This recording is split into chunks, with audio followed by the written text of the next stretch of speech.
As a member of the Law Shield family, you're undoubtedly well versed in your state's firearms laws. But what about if you have travel plans that take you beyond the borders of your home state? If you want to bring your firearm, it's important to take the time to understand the laws of each state you plan to travel through.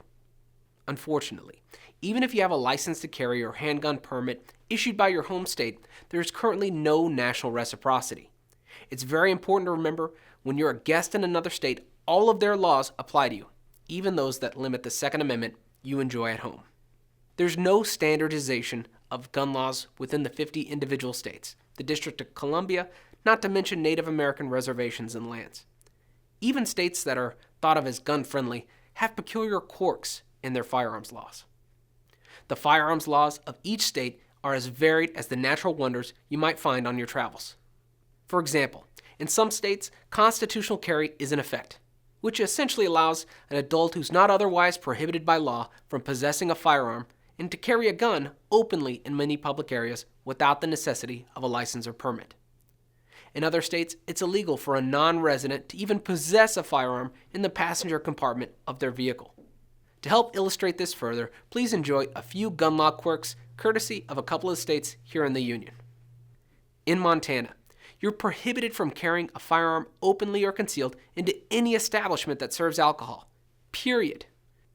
And how about New Mexico, which restricts recognized permittees from carrying more than one concealed handgun on their person outside their home or vehicle at a time?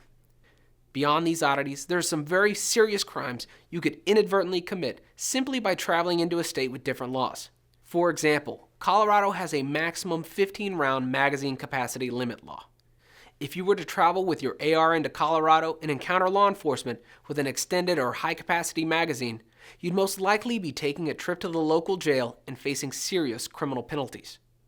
We all know that California law is restrictive, but did you know that it's a serious crime to import another state's ammunition into the Golden State?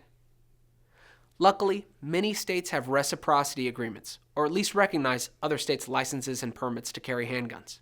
If you have any questions about whether your license or permit is recognized by another state, you should consult with that state's chief law enforcement agency or attorney general's website. It's imperative that you check the laws of that state concerning legally traveling with your firearm. Take time to know the law. Stay tuned for future videos featuring travel tips from U.S. Law Shield independent program attorneys from across the United States. In the meantime, if you have any questions about traveling with your firearms, call U.S. Law Shield and ask to speak to an independent program attorney.